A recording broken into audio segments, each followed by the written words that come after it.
Last week was Premier Elite Power Rankings Week presented by Elite Junior Profiles. We got some things right.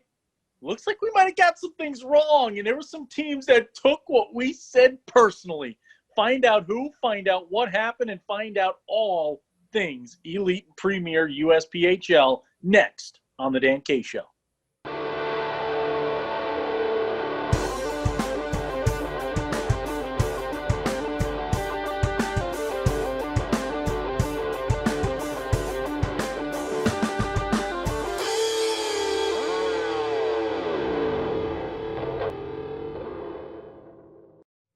All right, Dan K Show fans, time for our three things. Thing number one, get over that audio podcast that dropped because we're talking all things NCDC. You trying to find out about the NCDC, head on over anywhere you get your podcast and check that out, the Dan K Show presents Junior Hockey. Thing number two, the mountain. It continues. The craziness. The Hills had eyes in the movie, but the mountain has great hockey. And Lucas, unlike others, we spell parody correctly when we use it in a post for the Dan K Show or a post about a hockey league. Parody, not a joke, a real thing. And there's no joke about the USPHL's Mountain Division. Thing number three, Generals, Charlotte Rush, the Southeast Division. You know, we put each of them at the top, one in the Elite, one in the Premier. They just went out there and beat each other this week at each level. They don't want to agree with us at all, but we have a lot to talk about. And with that, as I end my three things, and we look at Scary Dan picture behind me, menacingly, always waiting to take over the show if he ever has the chance. The eyes follow you around the room.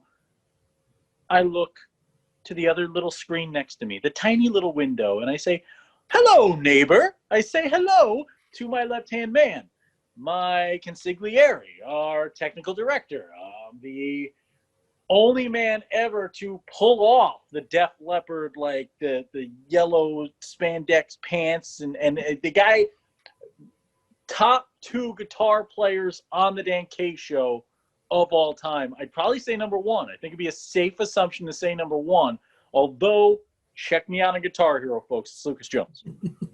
Thank you, Dan. And I can almost guarantee that editor Lucas won't be putting that picture up on the screen at that particular moment. But you never know. You never know. A little picture might sneak in there. And as much as I love the 1980s and that entire decade and the music and the fashion, I love hockey just a little bit more. And a lot happened in hockey this week, Dan. There was a lot that went down in the USPHL. A ton that went down, and we started the premiere because I ended the top three things, or the three things. I call it the top three. Why not? I got top five goals on my mind. You should go check that out in the Dan K Show YouTube page if you haven't already. Hit the little subscribe button there. But I want to start with two teams that played each other this weekend for the second time this year already in the Southeast: the Charlotte Rush and the Richmond Generals. We put the Rush at the top of the Premier Power Rankings. The Gens go out and split with them. We put the Gens at the top of the Elite Power Rankings. The Rush go out and split with them. What a series they had this weekend at both levels, Lucas, and it was a whole ton of fun to watch. You look at the Elite level, back-to-back one-goal games, a 5-4 Rush win on Saturday, followed by a 6-5 Generals win on Sunday. What do you take out of this series right now? How much can we really buy into each of these teams from the first four games we've seen to start the year? Apparently nothing. Apparently there's nothing we could do. There's no amount of games we can watch. There's no statistics that are relevant. It's so much fun to talk about this league because of what happens. You put these two teams at the top, or you put these two teams somewhere else, and they just go out and they split a series. I think the big takeaway is we saw two teams with good defenses, right? Especially in the Elite, they're good defenses. But in the Southeast, we know that offense can be so overwhelming. And the fact that these were one-goal games and the fact that these were high-scoring one-goal games leads me to believe that both of these teams are going to be racking up wins when they leave their division. And I think one of the other things that's very interesting is the back and forth. In both games, you don't really see a ton going in one direction, with the exception of that first game there, Dan, where the Charlotte Rush scored 3 goals in a row in 2 different periods of hockey. but you even look at the period-by-period breakdown, and both teams are scoring early, both teams are scoring late, and sometimes in chess we say the person who makes the last mistake loses. Well, a lot of times, especially in these two games, it's the person that lets that last goal in that ends up losing the game, and that's, I think, a good sign overall. Yeah, and I usually say in chess that the horsey guy can move 2 up and 2 to the side. Is it 2 up and 1 to the side? Two up and 1 to the side there, Dan. That's why you keep winning chess all the time. I'm doing a great job. You know what I mean? Normally, I just do whatever I want. I normally throw a fit halfway through the game. I don't think I could sit still for that long. But one of the big things for the rush at the premier level, Lucas, has been Alex Davis. And we talked about him a bunch before, but this defenseman's got 11 assists right now for his squad. He's been so important. He's sitting in the top 20 point getters in the premier. And then you go to the stat side here in the elite, and the big thing you always notice about the Generals and the Charlotte Rush and the Hampton Roads Whalers to add it in. I mean, outside of the Osmondson and Monkovich days, these teams are so balanced in scoring that you don't always see the guys in the top 5 goal getters, the top 5 assist getters, the top 5 point getters. You don't always see that from this roster just because they can get it from everywhere. You look in the elite right now, and Jackson Good for the Richmond Generals with 8 points, 2 goals, 6 assists. He's the leader right now, the leading point getter. After that, it is just balance, balance, balance. 3 goals, 4 assists for Gabriel Page, 3 goals, 4 assists for Cameron Williams. These guys can do it from all over, and they're willing to give the puck up. That's what's so important about the Generals and what they do. It's what's so important about the Rush and what they do. It's so important about the Hampton Roads Whalers and what they do. And the Carolina Junior Hurricanes, you're seeing them adopt that style in this division.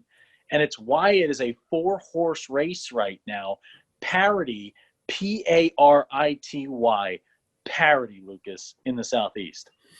Absolutely. And, I talked a little bit about that elite division and why those 2 one-goal games don't really bother me if I'm the Richmond Generals. Don't really bother me if I'm the Charlotte Rush. Those are 2 hard-fought games. Both teams sticking in there to the end. One of the games ending in a shootout. I'd be more concerned about those premier games because those premier games were heavily lopsided in favor of the winner. In the one game, 7-0 by the Charlotte Rush. And then in the other game, the Saturday game, 6-2 Richmond Generals. Now, Richmond Generals going up against the same goaltender both times. So there's got to be a little bit of concern, I'd imagine, on the part of the Charlotte Rush's defensive ability, because to have a 6-goal swing in 2 games against essentially the same Richmond Generals team, it definitely puts out the candle a little bit on that impenetrable defense. And if you're Richmond, who relies on that offensive ability, that ability to put a couple of goals in the back of the net and then hunker down in the neutral zone, to be shut out, to have a goose egg against a team that you're going to probably end up competing with to try to make it to nationals. Yes, we're early, but I think that that's a little bit more of a worrying sign that you can go from, it's Bronx Bomber syndrome. It's what we saw with the Yankees this year. We angrily texted each other. You either hit 10 home runs in a game or you just go 27 up, 27 down. That can't be a recipe for success. But I'll tell you what is the recipe. It's David Battisti again. Battisti with another shutout, his 3rd of the year. He has 4 starts. He has 3 shutouts. And you can't ask for more out of a netminder. When you have that kind of an output between the pipes, you're never in trouble. You're never worried. You always have an opportunity. And that's what you're seeing from him. And talk about a team that's always had an opportunity this year. I'm going to play the awesome transition game here, the greatest transition of all time. We're going to go to a Toledo Cherokee team that is 8-0. 8-0 on the season, leading the way between the pipes. It's Marcelo De Antonano, and Lucas knows how bad I am with Italian pronunciation. You give me a Minkiewicz or a Krawczyk, or you give me any of the Russian names out there, I got it. You throw an Italian name my way, and all of a sudden I got no clue what I'm doing when it comes to broadcasting. But Marcelo has been ciao bella with the goaltending, 1.97 goals against. I don't know if I said the right thing in Italian. 910 saves percentage. This guy's played 304 minutes between the pipes and stopped 111 shots. Yeah, I mean, the numbers sort of speak for themselves, right? It's sort of a tracking on how long a team can stay undefeated. And that's a testament to the mental toughness of the team to be able to come in, play each game as an individual game, to not let that undefeated streak get to them. It's also on the goaltending. They have shut down some really good offenses, giving up 6 goals in 2 games against the Mavericks, followed by holding MJDP to 2 goals. The Chicago Cougars, they gave up 4 goals, but the offense responds, right? It's that little bit of back and forth where if the offense sees that in the Cougars, one of the highest scoring team in the Midwest East last season, they've come to play. They've come to put the puck in the back of the net. The offense steps it up a notch. Then you come back, you shut down the Buffalo Thunder. You shut down the Lake Erie Bighorns with their strong recruiting game all offseason. This is a team that has come to play. Maybe they heard a little bit of the naysaying that a certain broadcaster had about them in the last Power Rankings episode, Dan. And I think if they did hear that, they might be responding a little bit here. I blame you entirely. I agree, Lucas. I was totally not the one you're talking about. There's no way. But no, seriously, I mean, this is a team I said, let's see what they can do in the month of October. Let's see it continue. And, man, did it. 8-0 right now. Bailey Bird is soaring at the top of the point getters in the entire league. 8 goals, 10 assists. Andrzej Dupau with 9 goals, 7 assists on the year. Zest Stelmazic, man. Stelmazic with the 0-2 with 3 goals, 9 assists. This is a guy who was so young last year, got his feet wet, got used to this level, and this year looks to really be coming into his own. He's been a fun player to watch all year. Jake Rhodes, man, all roads leading to the back of the net for him with 6 goals, 1 on the power play. Ryan Brow, the rookie, gets himself a game-winning goal this year already. He's got his only goal being a game winner, 8 assists for him in the defensive position. You put him next to David Crandall. You can't handle David Crandall. And then you've got the Destroyer making the move for the Toledo Cherokee, Devin Stroya, who, again, we talked about during the power rankings, Charleston Colonials, Wisconsin Rapids, River Kings. He's been throughout this league. He started with the Cherokees, back home. He's comfortable. He's already got as many goals this year as he did in his half a season with the Cherokee in 18-19. And this is a veteran that's going to play a big presence role for the Toledo Cherokee, and he's given them the presence. And presence, as we talk about the theme of today, is properly using the spellings of words, getting presence with a T, which are goals in the back of the net for the Cherokee. Well, I think the bottom line for the Cherokee is this. 4 of their top 5 goal scorers are 0-1s or 0-2s. So they've got youth that's leading the charge here. And in fact, if you go to their top 10 point getters, they've only got 3 2000s in the top 10 right now. So this is a young team. It's a skilled team. Andrzej Dupau is going to be the first person in 3 of our top 5 goal videos within 5 weeks of them starting. And Jake Rhodes, 3 shorthanded goals. Jake, we get it. The shorthanded goal is a bit much. That's a Dan K stat right there. Your team's on the defensive side of the ice. You're just trying to kill 2 minutes. Jake Rhodes out here, the center, the 0-1, just absolutely putting pucks in the back of the net when you're supposed to be on defense. I love that energy, though, and I think that's why I spoke so highly of the Toledo Cherokee in that Power Rankings week, because I like the young core of this team mixed with some of that veteran leadership. I'm excited to see what October brings. Yeah, and you talk about it. I mean, what's better? How many times early in the season or at any point do you see the most successful penalty-killing unit is the most aggressive penalty-killing unit? Get after the puck, get up to the blue line, make it tough to get the zone entry. The toughest thing to do on the power play should be to get it set. Should be to get the puck into the zone and set. That has to be a muck and mire. You got to create swampland to skate through. Yep. And that blue line, you have to be punished for getting that across that blue line there on the power play. You got to have to deal with the puck. You got to get it deep and beat me to the boards to get that thing in there. I don't want you carrying it in. I don't want you setting up, because once you're set up, that's where trouble comes from. And let's talk about trouble, because there has been trouble for the Dan K Show trying to prognosticate out in the USPHL's Mountain Division. A lot of former WSHL teams who have taken to it immediately. Right now, the Pueblo Bulls sit atop that division 6-3-0. The Northern Colorado Eagles 4-2-0 right behind them. Ogden Mustangs at 3-3-1. The Utah Outliers looking for their first win, but got a point. They've got 1 this year, and then Provo at 0-1 after their 1 game played.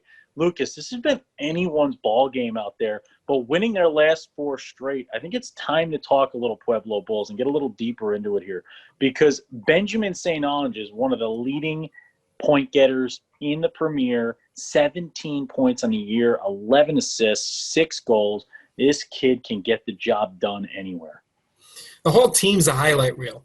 You know, you start looking at some of these games, you start diving into the goals and you start diving into the footage, and the whole team can put the puck in the back of the net. The thing that I love the most about this squad is the amount of assists that they're getting, and that is such an indication of a strong team. 9 games into the season, 4 players with double-digit points. 3 of those players have more assists than goals. That is exactly what I want to see if I'm looking at a year-long competitive team. You're not seeing the one person who's putting the puck in the back of the net. You're not seeing the one guy who has to lift the world on his shoulders here. You're seeing a very balanced team. They're passing well. They've got 5 guys scoring over a point per game. The one place I think that I would like to see a little bit of improvement on, and I think they would like to see maybe a little bit of improvement on, although you can argue that you always want to see improvement, is on the power play. And I think that's one of the last areas that's going to take the Pueblo Bulls and is going to move them past that little marker. We see it in the Southeast Division, where once you get a certain amount of space, it becomes very, very difficult to find it. And I still don't know, Dan, if this is going to be more like the Southeast, where it's very stable, or the Midwest West, where it's going to be rough and tumble, because right now Pueblo's on a bit of a streak, but I guess as time will tell whether that streak continues.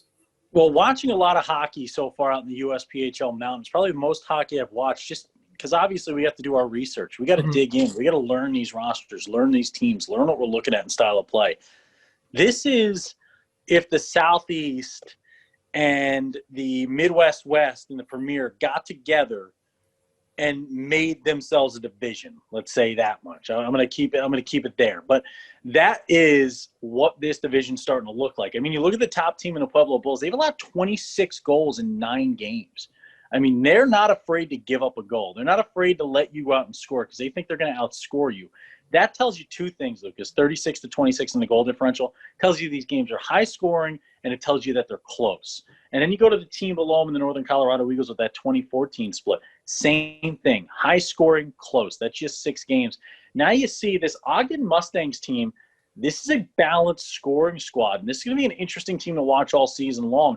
And a guy that you really look at towards the top of this thing is left winger Cade Herrera. You got him and Jake Moore, both rookies, leading the way in point getting. You do not see that often. This is a young and talented team that is up and coming. And Cade Herrera is a little left winger, man. This is a Matt Zuccarello out there just sneaking around, finding his way, doing things from the wing, making things happen. You go to Jake Murr, the centerman at 5'10", and he pairs up well as well. I mean, 6 points for him. And this is a guy that when he needs to score, he does. He had a 3-point game against the Provo Riverblades this past weekend, and he just keeps putting up points as well. I mean, this is a team in the Ogden Mustangs that is going to play a big role in bothering both of our Coloradans. Coloradans. We've been made fun of already for the Pueblo mistake. Pueblo. I apologize for that. It's Pueblo. You know, and we look at it here, Lucas, though. I mean, I really like this Ogden team. You look at Lucas Washko there, who's washing it up, 2 goals, 2 assists. Daniel Fowler, who nothing's phasing him. Jack Jones, who sounds like he should be the heavyweight champion of the world, their top point-getting defenseman. And then how about a defenseman in Michael Heller with the breakaway goal, making the top 5 goals put together by Lucas that Dan K voiced over that you can see anywhere you want to be. Any of our pages, youtube.com, the Dan K Show pages. In net, this is where I think they kind of could separate themselves. First of all, they've got a backup netminder named Titan. Greatest name of all time. That's awesome. This guy's firing thunderbolts at people. Then you got Domagoj Troja. Troja, 2-1-1. He's got a 2.60 goals against, a 916 saves percentage. And that feels to me like a guy that could stand on his head come postseason. I know it's early, but we're always looking. We don't get a chance to talk about these teams every week with how many teams there are. Mm-hmm. That's a guy who could really, Troja could really settle in. Yeah, and I think once he does, it becomes an issue for other teams, right? Because these teams are out here playing 3-game weekends. So these goaltenders, you're looking to win 2 out of 3 essentially. And if you can get your starter to win those 2 out of 3 behind a good offensive effort, that 9-1-6, 9-2, 9-2-3, that's exactly where you want to be. You know, that's that consistency. And as long as you can maintain that save percentage over the course of a few more games, a few more months, you don't realize how important that type of performance is. That performance where you can soak up shots, where you can control the clock, because that's the biggest aspect of end of season playoff hockey, the ability to control the clock. So I think if you can knock those shots away with some purpose, if you can control the clock, if you can eat up that volume, this Ogden team is built around the idea of all 6 defensive guys, right? When they need to, they can lock it down. They can lock it down in their own zone and clear the puck if they have to. And I think one of the things that they did really well this past weekend was they played well in the neutral zone, right? And I think that's going to have to be consistently going forward. You're going to have to play well in the neutral zone. You're going to have to get that puck out. You said it best a couple of minutes ago. Sometimes the best defense is played on the opposite side of the ice. Yeah, and then we moved to the Elite here real quick to close this thing out as we jump in the USPHL Mountain. And I look at the top point getters here in the Elite, Lucas, and the big thing that I notice is the youth movement in the Elite right now. 16 of the top 20 point getters in the USPHL Elite are 02 or younger birth years. And this is a young league with the way that they do it is so good. Just the teams in this elite level, the mixture of the youth with the much needed veteran additions, and the veterans are getting themselves worked on for the next level.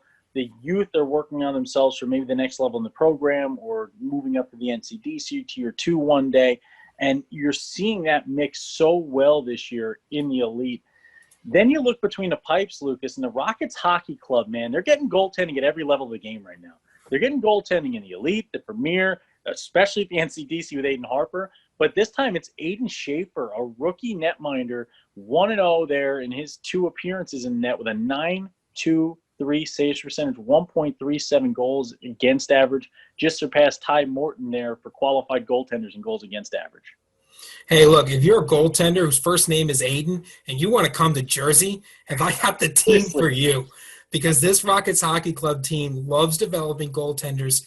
And why is the conversation about the Rockets, the Elite and Premier, every year surrounding their defense? It's because their defense is so good every single year.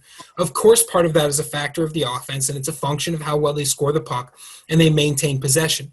TOP is not just a football stat. It's a hockey stat as well, and sometimes can be overlooked, especially at the younger levels.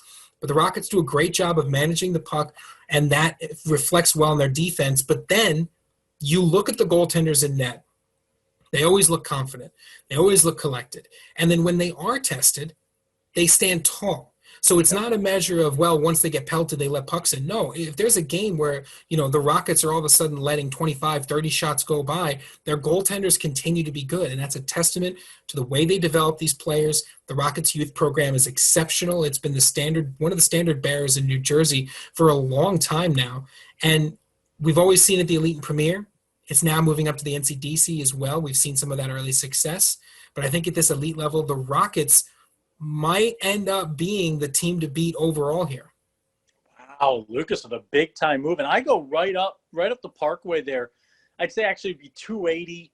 I would take to 80, and then I'd make my way down Alps Road a little bit there, and then I'd find my way to eventually the Ice Vault Arena for the next goaltender I want to talk about in the Premier, who has one of the best names for a North Jersey goaltender you could possibly have, and it's Salvatore Benvenuto. Okay, and this guy has been beautiful. I'll tell you that much as well. Salvatore Benvenuto, man, this is a guy, 2 appearances in net, a 9.59 saves percentage. The only way he's been beaten is in overtime right now. He's got a shutout to his name. He's only allowed 3 goals in his 2 starts. Seen a lot of shots too. I mean, this is a guy that's gonna be a really, really difficult elite division overall. Not just normally every year there's a division or two that just stand out, right? Whether it's like the Southeast in the Premier and the Midwest West last year, or out of nowhere the Mid-Atlantic at the Premier just came up and just were dominating. Where we thought nobody could beat them either. In the Elite last year, the Florida division looked so good. The Southeast looked so good. This year, anybody. You got a team in IHC who could beat anybody right now. You got the Rockets Hockey Club, the Jersey Hitmen, the whole Southeast, the Florida. Anybody's ball game right now. We're forgetting to talk about Ryan Bahula with his 8 goals and the Tampa Bay Juniors because they had the week off. Spinella and Lee in net for the Juniors. They're still undefeated as well. Anybody's ball game in the Elite, Lucas. I don't know what else to say about it. Yeah, I think we've pretty much summed it up. The Elite's going to be fun this year. We won't have to wait till January to start talking about a Mid-Atlantic month because it's Mid-Atlantic season right now at all levels of the game. That is exactly right, and it's about to be empty net season because we've got to go. It is getting on late. MIC, see you real soon. I don't think I have the rights to sing the rest of that song. Definitely not. Welcome to the Empty Net.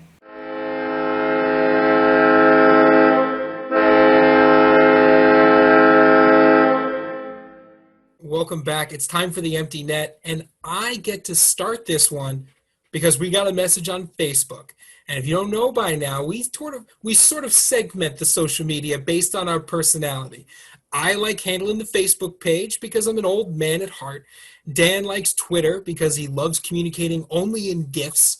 And Lena, the photographer, loves the Instagram because that is her space as well. And I got a message on Facebook from Scott Wittet, new audience member as a result of the program joining the USPHL. He says he loves the show, very professional and information-driven and entertaining. And Scott and I had a lovely conversation about the teams that came over to the USPHL this offseason. We have, 4 of the top teams from the old Western States Hockey League forming and becoming one division. So we've got old rivalries between Ogden and Utah, which were historically 1 and 2 in the Northwest. Ogden with a huge facility, Utah as well, a rivalry between Pueblo and Northern Colorado. Pueblo, as we know, selling out that rink all the time. They've got the Bull. It's a huge attraction. So we just had a great conversation about hockey, about the Western States, and sort of about what we hope to do with those teams this year. And we know there's a lot of new fans out in the USPHL West Division and the USPHL Mountains. So reach out to us, talk to us about your team, and let us know what we should expect from the squads out west, because the Oregon Trail is what we'll be riding on to get out there, I feel like, Lucas, soon enough. I feel like we should literally get a wagon, we should get our rations, and we should spend our time getting out to the west to see our hockey games. Let's go. Let's go. Do we think we have it in the show's budget to get a wagon and a few horses? Quick question. Have you ever won a game of Oregon Trail? I usually lose all the people around me so that I can go faster. I do not stop for bathroom breaks. And the Oregon Trail usually starts in St. Louis, and we're starting even farther east. Correct. So I would say probably no to the wagon because I've never won a game of Oregon Trail either. God, Oregon Trail's a tough game. We leave St. Louis, and I immediately cut to half rations. There will be no fun on this trip. I feel like Oregon Trail is like, how old is Oregon Trail compared to these young guys watching us right now? Well, I think the first Oregon Trail was a text-based game. They came out on the DOS machines in the 70s. I don't even know what that means. But you know what didn't come out in the 70s? Great goaltending. That's been around forever. But, I mean, it is around a bunch right now because it is not wise to mess with Keegan Wise, is what we got from the Florida Junior Blades organization. A huge save there that you got to check out and you got to see to believe. What a stop. We got a lot of love for our top 5 goals video, Lucas. We got premier captains and assistant captains being announced for the Northern Cyclones Premier, who are finally getting their season underway there. You saw Tyler Westfall, a familiar face, getting the assistant captain nod. Josh Connor getting an assistant captain nod. Then your 2 C's going to Oscar Richardson and Ben Peterson. Congrats to everybody there. with the organization. Kyle Watson and I continue to chirp each other about Liverpool v. Everton, and I'll continue to say, go Blues, come on you Blues, top of the league. You know, that still must stink to lose 7-2 to Aston Villa. J.R. Vaught reached out to talk about the temps on hashtag Lucas Oil Hockey on the rise, the man, the myth, the legend. And I'll tell you, Lucas, I love hearing from all the folks down there in Hampton Roads. It's always so much fun to hear from the fans down there and the parents down there watching games. Other than that, Lucas, I mean, what else do we got to say? I thought I would get you. I was going to call it your parting words if you started speaking. Whatever. I guess we won't get that. Again, we love when you guys are watching the show. This is a family experience here. If you need anything, reach out to us, www.dankshow.com. Contact us there, Twitter, Facebook, Instagram at @the_Dan_K_show. And like every show I think will be this year and everything we do, here's to Ryan Frew, one of the greatest to ever be behind the bench in the game. When Dan K's on the mic, it is always hockey night. Keep playing hard, hockey players and hockey fans. It's a long way to go in this season. That hurt my shoulders. Did you? What'd you do? I went to the driving range this week and launching bombs, hitting the back net. Nice. And I feel like even though the back net's only 230, I am using your old driver. So I feel like with a new driver, I'm at least hitting it, 380, 390? Yeah, that's probably mathematically correct. I got a new emotional support pillow, and it was not doing well for my back, so I had to change it halfway through the show. So if anybody saw me shrink at some point, that's what that was. Gotta love a good continuity error.